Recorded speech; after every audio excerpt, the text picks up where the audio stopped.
Time keeps on leaving and we keep on moving. When do we pass on our wisdom to the youth? My veteran story, lost arts discussions, fireside chats with a bourbon or two. It's time to hear the story by military veterans. Get yourself ready. It's the Lost Arts Podcast. The Lost Arts with Andrew Cox. All right. Oh man, that's gonna bounce around a little bit. That's all right. Whew, sounds all right, here we go. Hello, my friends, and welcome back to the Lost Art Podcast. That podcast giving a voice to our veterans. On today's episode, we're having a My Veteran Story ×2, though. I have Lynn Cox, who just happens to be my brother. He's going to talk a little bit about what he did. And then I also have Army veteran Mike Smith. So Mike is going to talk to us a little bit about what he's got going on. But before we get into the episode, are you enjoying these podcasts? And make sure you go to thelostart.podbean.com. Once you're there, go ahead and check out the site. There's all kinds of good stuff on it. There is a merchandise tab. Click on that merchandise tab. Get you something cool like this cool hat that I got right here. It says Stay Motivated, Change Your Socks. But there's all kinds of stuff, all kinds of goodies out there that you can get. Go ahead and do that because that helps us in the podcast and help moving forward and getting our veteran voices out for all to hear. If you'd like to be a guest on the podcast, go shoot me an email, thelostart with Andrew Cox @gmail.com.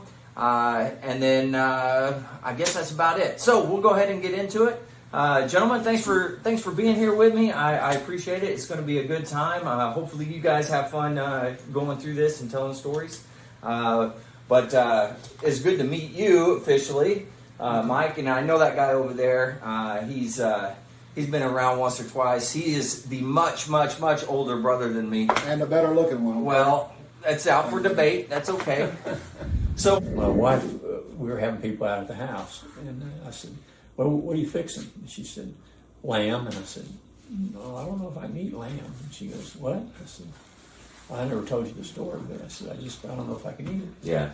And anyway, she said, oh, you'll like it. It looks like veal. I cut it real thin and everything. And I said, veal's good. I liked that when I was in Germany. So anyway, I sliced a little bit of that, or a little piece off of it, put it in my mouth, and all of a sudden, here's that guy's neck and jaw. Just bang, it was right there. And I got up and went outside. So on the back porch. would you say that was kind of the first flashback? Yeah, really. I mean, when I got home, you kind of like sleeping like this. Yeah. We got hit. They blew our ammo dump up in Dongtan, and I went out the back door. I didn't go in the bunkers because I just didn't want to get trapped in them. Yeah. We first got there. We landed at Tonsanut, and we got hit. They were hitting Tonsanut, and then they threw all of our duffel bags out the back of the airplane. Told us to go out and find them. Good luck, boys. We're not stopping, and they just kept going. They hit the end of the runway, and away they went. That was Braniff, and then. We got to Hotel 3, which is another dropping off place, where they tell you where you're going to go, basically. Right. And they said, and they hit that the next night. And that was kind of a mess. But anyway, after that, they said, you're going to Bearcat. I said, okay. So I get to Bearcat, which is further down the road toward Vung Tau, and then they hit us again. And I said, "Damn, this is a war, not a police action." That's what they call it. And he said, "They call it a police action." I said, "Yeah, I think it's so they don't have to give you benefits." And that was why they did it. Yeah. Because when I was told that by the VA when I got back. No kidding. Yeah, we don't have to give you anything because some woman came in and said that. And then a friend of mine told me about go to this woman that works for the state of Oklahoma. She can sign you up in no time. They give me a stack of papers like that to fill out and bring back to the VA. Yeah. And when I sat down at the table and opened them up, it looked like a bunch of, they wanted to know what you had and what you didn't have, how much money, just different things, And I said, these are like big financial statements. Yeah. To hell with this. And I just threw it in the trash. And that time I just had heart problems, and had my first heart attack. So I didn't know about Agent Orange yet. Then they came up. That's the worst. That's hell on wheels. I wouldn't wish that on anybody. Mm-hmm. And there's more people now with heart disease, and people don't understand those chemtrails. Mm-hmm. You know what I'm talking about? I do. Yeah. They don't understand what those things are. They don't understand why forest fires just explode, because they drop that aluminum oxide on them. And then when the fire hits it, up it goes. Yeah. And they were doing that here when Obama was president. Hell, I was working on a place out here off of, what was that restaurant out there right before you got to that port? It was when you're going down 412. Mm-hmm. There was a restaurant right there before. I can't remember. That's. I'm trying to think of that road there. That's one of those Ben Lumpkin. Yeah. Yeah, it's Ben Lumpkin, and 305th. yeah, I was out there working, and all of a sudden I hear a roar, and I look up and I go, "Would you look at that?" This I don't remember if it was UPS or FedEx, but all of them did it. Anybody that had a big cargo plane could contract with the government to do that. Anybody. Got to be a bunch of unconscionable people. But anyway, they one guy said on one of those channels that they took off the air. I can't remember the guy's name, but he's still around, but he doesn't have his own show anymore. But anyway, he said that this guy was on there, and he said he talked to a pilot, and he said, "Oh, we don't even worry about that. If that plane crashes, we're not getting out of it. They're going to blow it up. If it doesn't blow up." Wow. But they probably ended up with Agent Orange anyway. Yeah. But that was the thing that, about that. He told me that I could get benefits because they now know that diabetes isn't hereditary. A lot of it's from Agent Orange.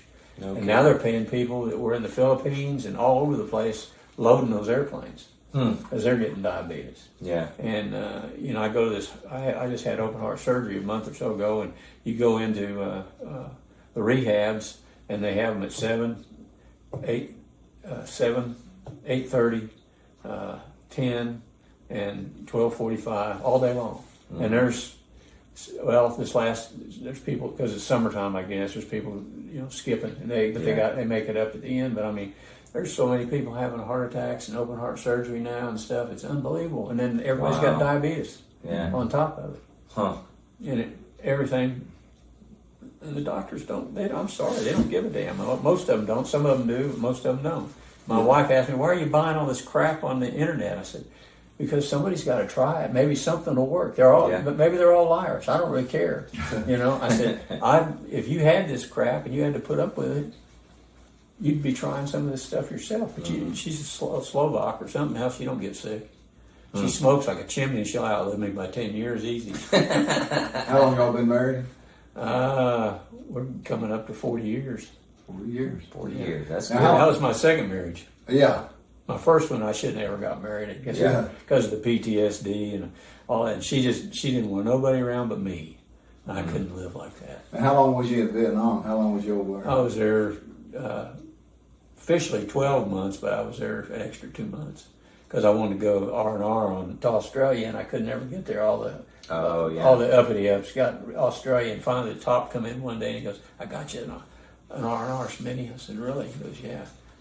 I said, "To Australia?" He goes, "Yeah." I said, "Oh, right." And he said, "Yeah." I said, "Well, there's only one." I said, "So if I go to Australia, I can just go home from there, right? I don't have to come back here." And he goes, "No, that's not quite right. You have to come back." Come back, huh? Yeah, And then go back home. Yeah. So anyway, but that was it. No R&R. I got my senior trip though to Southeast Asia. Yeah. And I thank God, and I do thank Him, man. He saved. I prayed when I when they hit Bearcat. They run us out of this barracks thing they had built, and this guy's yelling, "Get down in there!" And he's shoving me, and I said, "What?" And I look over, I see like a tunnel or something. So I go in there, and it's a big old culvert pipe, and it ain't very tall either. You got to squat down and go down through there, And he said, "Go on down in there. There's more people got to get in there." And I remember sitting in the middle of that thing, and these guys are. Everybody's carrying. Some of them are crying. They're carrying on and stuff, and the ground's shaking. Wow. I remember sitting there going, and see, the Marines always had a weapon. Yeah. We never did. Really? No, they'd lock them up. What? They'd lock them up. They never gave you. I bought one on the black market, a 45 off a guy, Yeah. and then until that captain saw it and he took it away from me. They didn't. So they would take your weapons and lock them up. Yeah, and along with, or if they give you a weapon, you wouldn't have a. The only time you got a weapon was when you stood guard or something like that. They put you out there on the berm and give you a clip. No kidding. That's it. But you in that culvert. How old were you at the time when you was over Vietnam? I turned 21 in Vietnam. I was old compared to the rest of them. Well, no, but you're. I was 19 when I got. You're in this drafted. culvert. And one time you said you was in a foxhole praying to God that you wouldn't get killed. Or Well, whatever. this was in that one. I was Okay. in there sitting in the middle of this, and all these guys are going on. I said, Lord, when I left Tulsa, Oklahoma on that plane, I thought I may never come back. But I'll be darned if I want to sit here. Please get me out of here and give me a weapon and let me die for my country. That's what. And he got me out, and he kept me alive all through all that shit. I mean, Yeah. that was some bad stuff. When I went down here to the rehab thing, I had this hat on all the time because it pays dividends. Sometimes somebody gives you something, Yeah. Well, and I mean, it might be a drink or something like that. Not an alcoholic drink, but just anything. Would you like something? I don't usually take anything from anybody, but it 10% discount at Lowe's or something like that. Well, I knew this one young guy that worked for a friend of mine, and he would use his dad's military card out to them restaurants. He never was in the military. He'd get a discount showing him on that card. And both of us looked at him when he did that. I thought, what in the world? Using his dad's military card and saying that he was in the military to get a discount on food. I guess they never looked at the age. Must not have. Yeah. Right. And the picture on it, I mean, you couldn't possibly. She gave him a discount, and we knew that he'd never been in the military. He was. Yeah, that's messed up. He was a helper. Yeah. That. Well, I'm like anybody else. I could go to Tinker and places like that to the PX. I've always been going to go over there, but I never have. A friend of mine he was in the Marines. He was going to go over there with me one day, and then he changed his mind, and I said, "Well, I ain't going to drive over there by myself. What's the point? I spent enough time by myself. I didn't need to do that, But yeah, it's you better be tough if you're going to grow old. That's all I can tell you. Yeah. Especially if you end up with this stuff. And how long was you in the military? How long was you in? I was in there 3 years. 3 years. I took an extra year because this chaplain talked me into getting it. He said, "You don't want to hump them rice patties, Smitty." And I said, "Well, okay." He said, "You like flying?" I said, "Well, my dad's got a little airplane. I've flown with him in that." "Yeah, I kind of like that." And he goes, "Okay." He said, "Well, here, sign this." And I said, "What's that?" And he said, "You're going to be at 67 and 20. I said, "What's that?" He said, "You get to fly." That's all he said. Yeah. He didn't lie to me or anything. He didn't tell me I was getting out of the pan into the fire. Yeah. But this guy at the rehab thing saw my hat and he goes, "What'd you do in the military?" I said, "I was a crew chief door gunner." "Oh my God, you got shot at a lot, didn't you?" I said, "Only when taking off and landing." Well, I had a teacher when I was in 9th grade. He was in Vietnam, and he jumped out of a plane. Now his name was Burley Middleton. Okay. He jumped out of this plane, parachuted out of this plane, and the time he touched the ground, he got shot like 7 times Oh my gosh. and lived to tell about it. Yeah. One of them bullets went in his throat, and he always talked with rasp, raspy voice, kind of quiet. But I respected him. Yeah. And how'd you like to get shot 7 times before you hit that ground and live to tell about it? That's insane. To me, just jumping out of a plane into combat zone is absolutely insane. But like I tell you, there wasn't nothing going on when I was in the service, but we did training over at Fort Benning, Georgia. But this one training we did, we had to have an M60 shooting tracers over our head, and it was at night, and you could see the tracers going over your head. Were you crawling? Dang right we was crawling. I sucked that ground as close as I could get to it, and I'm thinking, I know them bullets probably 60, 70 feet above our head because they was up on a little hill shooting them over us, and there's. They weren't. They was poke. Yeah, but you'd look up, you look at them, you think that's right up just above your head, Boy, yeah, we sucked that ground real close. But I can imagine people in a war. Yeah. having people shooting at you, you know. Yeah. And you know, we threw a couple live grenades and stuff, and Oh yeah, training. there were guys that when they told us we were going to do that, I said, I asked this guy standing next to me, I said, "You ever mess around with M80s and cherry bombs and big fireworks like that?" "No, we never had fireworks. My dad didn't allow us to have anything like that." And I said, "Oh boy." I said, "Well, just remember what they said. If you pull the pin and drop it, let the sergeant kick it in the hole. Because if you don't, you're both going to die. Yeah. Yeah. Don't try to pick it up." Goes, I Okay. I had the opportunity one time to kind of be the sergeant there, standing Yeah. as they're throwing grenades, and that was one of the scariest moments I because your bet. life is in their hands, and Yeah. you're like, please do not drop it, do not No. drop it. Luckily, nothing happened, but it was Oh, yeah. it was nerve wracking. Yeah, Well, well, it's like- the drill sergeants were taking care of us throwing those grenades. They was behind cement walls. They could duck down if they dropped that grenade, you know. Oh, They stood behind the wall while they was throwing it. you Yeah. know.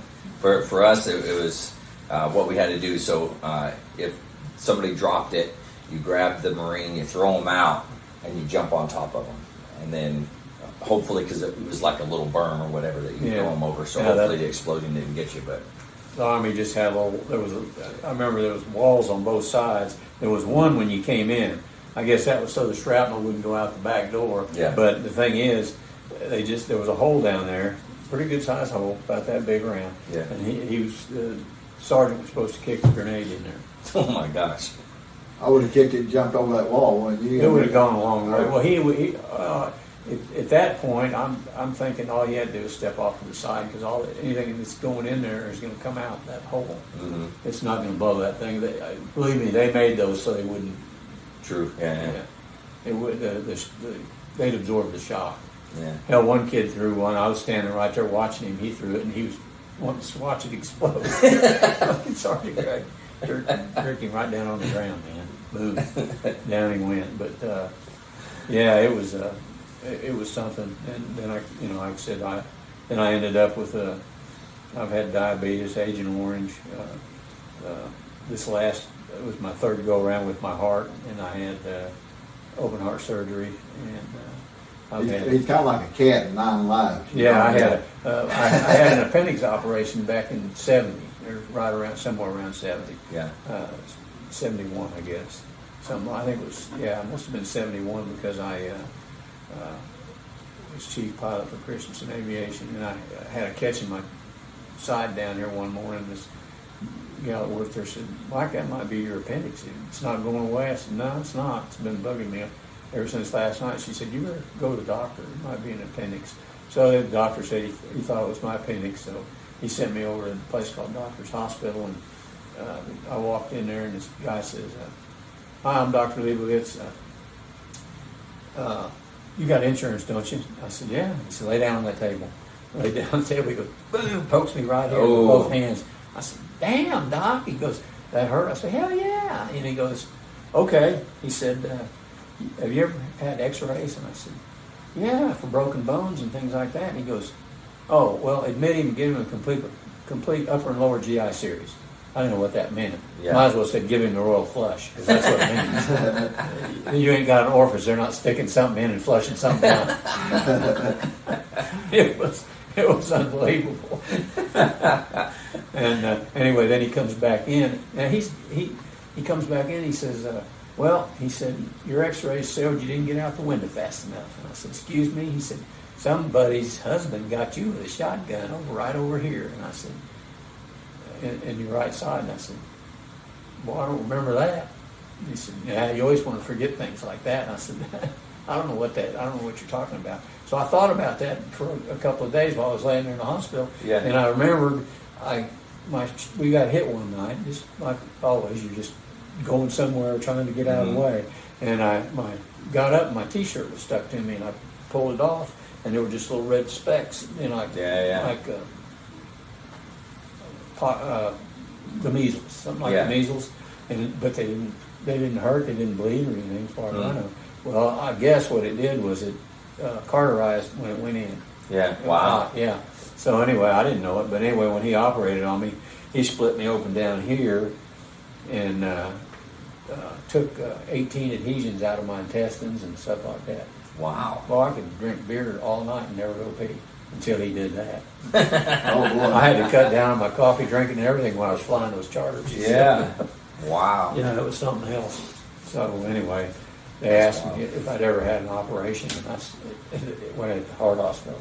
I said, Mr. Smith, have you ever been operated on? I said, would you like me to just drop her out here and show you all the scars? I said, I had shoulder replaced, knees replaced, you know, everything. Yeah. And I said, the kidney stone was about as bad as anything because they lost my records at St. Francis Hospital the night we went. And this guy says, you want to sit down, Mr. Smith? I've had kidney stone. I know what that is. You know, I said, no, I don't want to sit down. I just want to keep walking around. What the hell's going on? I said, well, we're changing our computer though, and we can't find your records. Oh And no. I said, that's nice. So anyway, the nurse or the doctor that was there wasn't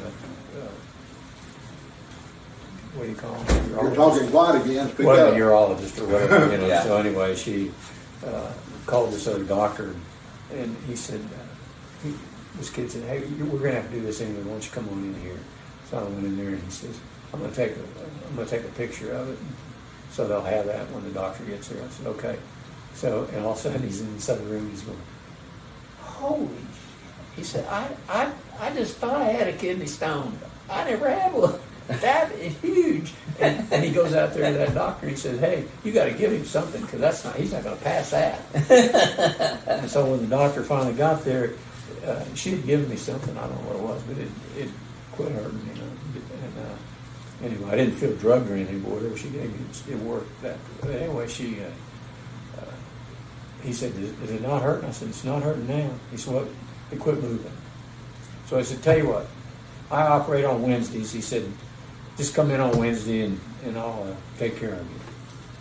So I get in there, and he chews me out because he's got to go in there, and he didn't use ultrasonic to break it up. He goes in the front door. Oh. You know, and he says, I had to go in there 3 times to get that thing out. And I said, gee, Doc, you're getting paid, aren't you? You know? He was an old guy. I don't even remember his name. He said, well, you need to quit drinking coffee. I said, that I can't do. Yeah. I drank coffee long before I ever went in the service. And, Yeah. My dad would drink coffee every day. Yeah. Our dad, whatever. I do. I drink it all day long. Yeah. Yeah. You don't drink. I don't drink it at all. I just don't really like the taste. And never had. And I'll drink sweet tea every day. I learned real early, you drink the coffee black because you're going to be somewhere. When I worked as a brick laborer, there was always some guy whining because he didn't have any sugar, he didn't have any cream, creamer. yeah, stuff like that. Little did he know, all that stuff kills him. Yeah. Yeah. All that stuff. I mean, I just saw a deal. This guy was interviewing this senator or congressman was interviewing a guy from Food and Drug people, and he says something about I understand. He showed pictures. They had a picture of this big sprayer out on I don't know if it was cabbage or lettuce. He said, these people are spraying 11 different kinds of insecticides on one crop. Oh my gosh. Yeah, the guy never answered him. So he said, what the congressman said, so people, think about those salads you're eating to be healthy. Yeah. I mean, they know. I mean, I can't believe people don't understand. They've been wanting to kill us forever. You know, it all started, when they decided they had, I forget the name.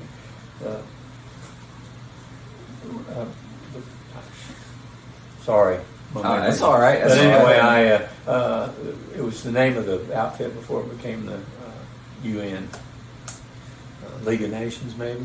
That may have been what it was. I don't remember. It could have been the League of Nations, but anyway. And then they always had the Bilderbergers Association, all the rich people in the world meet over there. They tried to film the 60 Minutes or somebody filmed that. They wanted to film it so they could see who was going in it. Uh-huh. And you couldn't get within 20 miles of it in a helicopter or nothing. Really? No, they kept you away from it because Wow. those are the people that were really running the world, Yeah. running the government and everything, and they didn't want you to know who they were. Mm. And people still, they don't understand that, you know. Yeah. But those guys were vicious. Yeah, yeah. And, you know, and like I said, you study history, you find out that the Rothschilds, they corrupted we got over here and started the Rockefellers and the Mellons and the Carnegies and all those people that got rich in the Industrial Revolution. They came over and corrupted them because they told them how they made money. Said we own these banks, and when Napoleon was conquering the world, he couldn't. He was going to try to take England, and they didn't have the money to fight him. So we opened a bank in London. We loaned them the money, and they bought cannons. Both of them bought cannons from us and stuff from our factories. Wow. And I mean, they did all that kind of stuff, you know. Yeah. And so those guys, I mean, Rockefeller said, the old man, he said right before he died, I don't know if you saw it, he said, he did an interview, and he said, my only regret is that I'm not going to live long enough to see the United States destroyed. And then I see these athletes who won't stand and put their hand over their heart. They won't, they won't do anything. They won't, let alone sing the national anthem. And if it wasn't for this country, they wouldn't be millionaires. They wouldn't be able to get paid millions of dollars to play a game. Mm-hmm. Hey, You know? everybody, does that is like, woe is me, yeah, we all have a past, some worse than others, but what are you going to do about it? Mm-hmm. Huh? You going to live in the past, or are you going to make things better? Yeah. Hey, you cut any black, red, white, yellow person, they're going to bleed red. God made us all different. Mm-hmm. But hey, just because you're a different color or a certain color don't mean that you got to cry all the time about how you was raised and stuff. And, when somebody starts burning the American flag like you're saying and all this other stuff, I don't appreciate it one bit. I get kind of ticked off of that, huh? We do. Yeah. Us military guys. I got cut. They cut me off on some of the comments I made a few times about just the questions that they asked. They didn't like the way I answered them, and so I just don't bother too much. That does anymore. happen from time to time. That's Yeah. true. Yeah. So I got a question for you, if you don't mind. So when you came back from Vietnam, and you mentioned a couple of seconds ago about PTSD, how did you cope with PTSD at that time? Actually, I didn't know I had it. I didn't know what it was. I just I got my flight instructor certificates and all that stuff. Started teaching people how to fly, and I always loved teaching people. In the military, the reason I got along the way I did was because I'd take these people, the young men that they'd go to these schools, and a lot of tech schools they're just there. Yeah. You don't really do any hands-on stuff, And I'd take them, and we were doing. When I was in Germany, they had some helicopters that weren't flying, so they put me in charge of the platoon out there when they went to on their maneuvers, take all the tanks out in the dead of winter and stuff. So we had to go sleep in the hangar, and which was I slept in worse, so I didn't care. But anyway, I told those young kids, I said, these helicopters here could be annual. He goes, what? I said, we can do a periodic inspection on them, make them flyable. Well, we don't know how to do that, and those guys in there, they were mechanics helpers, most of them. They weren't crew chiefs or anything, but that doesn't matter. When I went through the crew chief school, you went to do a hot section on an engine, and you open up the back of you take the burner can off, and there's nothing in there. So somebody never put it back. Whoa. And I said, well, this is interesting. I said, you have to look at the manual to see what's supposed to be in there. And they go, just put it back together. Forget it. That was the guy in charge. Wow. But anyway, he said that those parts have been lost a long time. Nobody sends us anymore. And I said, well, okay, whatever. But I tried it. But the manuals were pretty decent. Mm-hmm. They were pretty decent manuals. So, I'd read them, and it was. I learned how to change the rotor blades without pulling the rotor head off. That was a big pain in the butt, and you didn't want to mess with that Jesus nut up there, And so you had to torque the hell out of it, and it'd take 3 guys to torque it, 3 average-sized guys, because that thing, you had a big torque wrench like that, and you was on top of that helicopter trying to torque that thing. It's hard to get a click out of it. Yeah. But anyway, then safety wired it and all that stuff, and there was a little bolt with a little lock on it that you screwed back down into the thing, safety wired it too. So it, you know, it wasn't going to come off of my ship, I can tell you that. But, but I decided one day, I said, you know what, I can do this faster. So I just got some guys to help me, and I put a workbench out here, workbench next to the side of the helicopter, and I put another one over here. I said, what are you putting that one over there for? I said, well, we're going to have to take it off too, but we need to balance it. And we're going to take this blade off right up here and not the rotor head. And you guys are going to walk it down that work stand and then go get a new one out of that box right there and bring it up to me, and I'm going to put it back on. And you damn well better not get my fingers cut off while I'm doing it, because you had to stick your fingers down in where the pin went, the main pin. Yeah. They were Threaded. no, it wasn't threaded. They were you had to put spacers down in there, aluminum spacers, and there might be 4 or 5 of them, and you got to get them, You get 'em all lined completely even. And if somebody was to move that blade out there, those things will cut your finger off in a second. But anyway, that's why I did it instead of had them. And you know, we got them up there, and you know, just hooked the drag brace up and stuff, and torque that right there, and that blade's done. Then you got to track it, of course, once you get the other blade on and stuff. They shoot holes in them quite often, but that's all aluminum foil in between the front and the back, and they just go right through them. I taped them up a lot of times, and we just flew them like that. Wow. During TET. But you dealt with your PTSD with helping people. Yeah, that's exactly what I did. Like you say, you didn't know what it's called back then. No, I never got. So you stayed busy and helping people, and that kind of how you dealt with it. Well, I just told him, I said, here's the deal, fellas. Every guy that I got, like when I was at Spartan, I'd say, here's the thing, I don't get paid unless I fly. So if I schedule you and you cancel or you don't show up, most of the time people just don't show up. They don't even call. And I said, so, you know, I don't get paid. And I need the money. Yeah. You know, I got a place out in the country and it eats money. Oh You yeah. know? And I said, so, and I had horses then too. Yeah. I said, so I need the money. I said, so if you show me twice, the third time you can find another instructor. I don't even want to talk to you, because you're just taking advantage of me. And if you're here just because you get money for your wife and kids, extra money, and you don't ever intend to do this for a living, then just leave. Yeah. You're just wasting your time. You get half-ass instruction, and then, see, I take your life in my hands.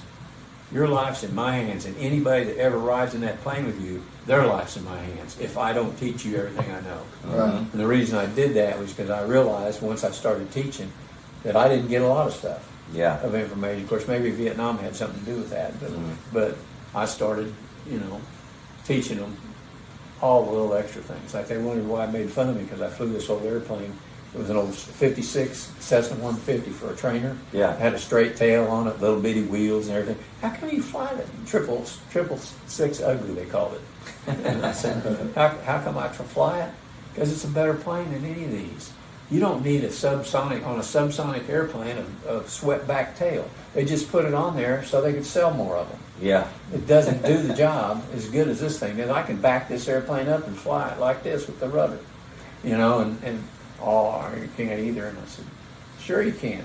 You can stop it in midair and hover.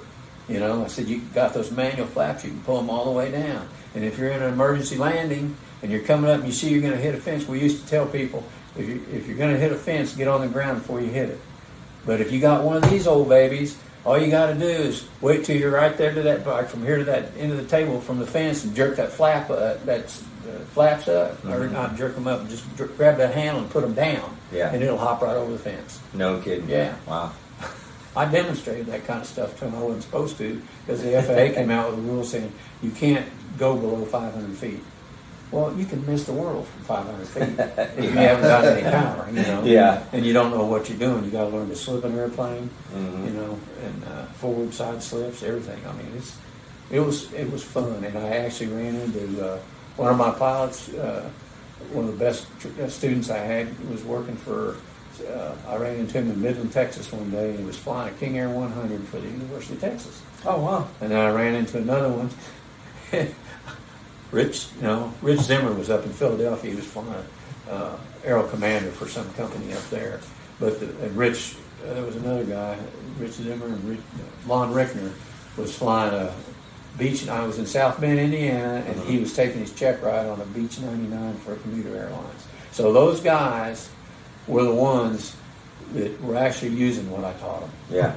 And I was really, I really liked that. I couldn't tell you anybody else's name, but I can remember theirs. Yeah. Yeah. No, wait a minute. There was a guy from Louisiana, Wayman Whipple. I can't remember. Can't forget his name. I didn't think he was going to pass. The only guy I ever signed off for a check ride that I didn't think would pass. Yeah. And it was a CFI check ride. Huh. He was in a hurry, had to get out of town. And I said, well, I'm going to do something I've never done. He said, what's that? I said, I don't know if you're going to pass this check ride, but I'm going to send you. But, you know, are you going to really teach people how to fly? He said, probably not. I'll probably go into work for my dad or something. I said, all right, I'm signing you off, and I'll be darned if he didn't pass. No kidding. Yeah, I had ended up with a gold seal certificate because I've never failed. Nobody I've sent ever failed. Wow. And that was instrument students, CFIs, multi-engine students, you name it. Wow. That's really cool. Yeah.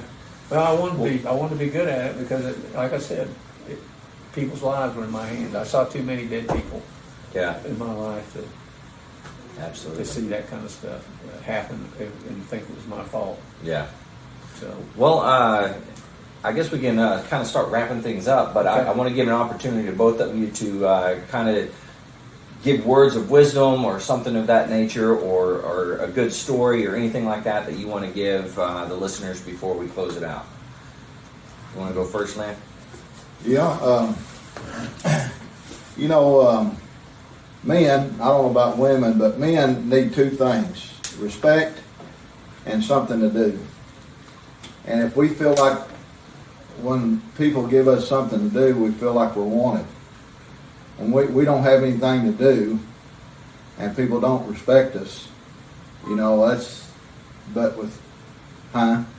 Your hands. You're shaking. Oh, am I shaking? I'm sorry. Yeah, quit doing that. But we need to feel wanted and respected, and that's why God made us men. But wisdom, I tell you, you know, when Brian Pickle told me, he said, let's join the National Guard. My heart wasn't in military until I got into military. And then I was thinking, well, I'm here, what's it all about? And just like these big battles that's won, they're won by little battles, individuals in the military. And you all work together. Yeah. We had one guy wake up one time, was in 2nd Platoon, and we was supposed to get out there and start exercising. Well, he didn't want to do that morning. And them drill sergeants couldn't hit him, but they hit him with their chest and walked right through him almost, says, hey, you're out of here. If you can't do what we tell you to do, they shipped him off that quick. Yeah.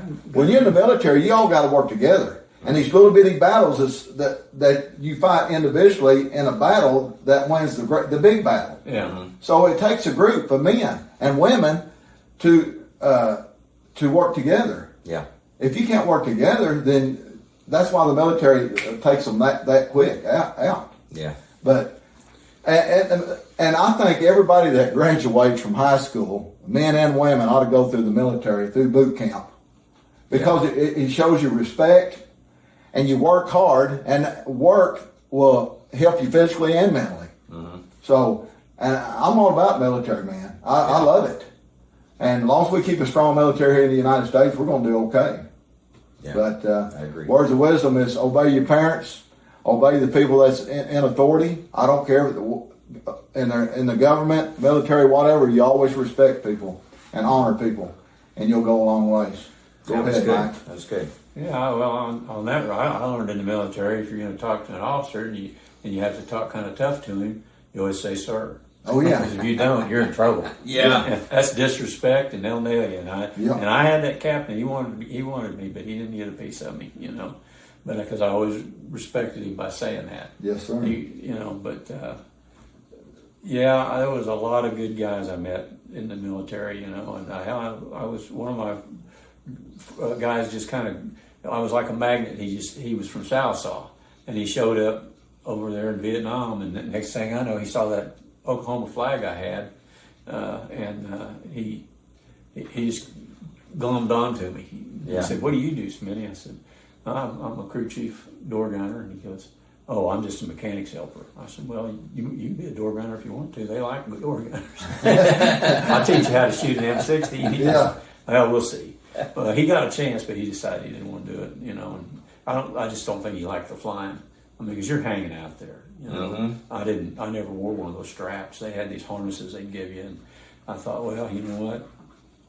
If I'm going to go, I sure don't want to go by getting beat to death on the bottom of this helicopter while I'm flopping around out there.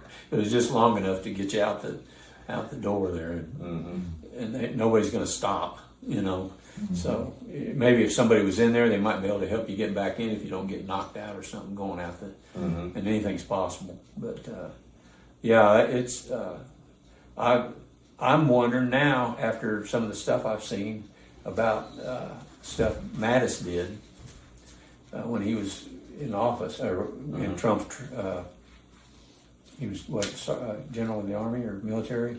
He was Something Secretary of that. Defense. Secretary of Defense, yeah. He anyway, he just these new planes we're getting, he put them in. He ordered them. Oh yeah. Yeah. I didn't know that. Yeah, he did. And I'm thinking, I wonder if that was all blown out of proportion. Because they told Trump what he was getting into if he ran for president. Yeah. They told him the whole story about the deep state and everybody. And people that don't believe that are just living in clouds, I guess. I don't know. And Yeah, Jesus yeah. ain't there with them. You want this phone? Well, hey, I appreciate you coming on, telling your story, Lynn. I appreciate you coming on, telling your story as well. It's been good sitting here and chatting with you. So I thoroughly enjoyed it. To all the listeners out there, if you're struggling, you need some help, you're thinking about harming yourself or anything like that, the VA has some great resources out there. You can dial 988 and press option 1. You can also text 838-255, or you can go to veteranscrisisline.net and click on that chat icon. Any of those are going to get you with somebody that can help you out. But one veteran life loss is one too many. So I care about you. These two gentlemen care about you, along with the rest of the veteran community. So please reach out for help. All right, with that, thanks again one last time. I appreciate it. To all the listeners, stay motivated, change your socks.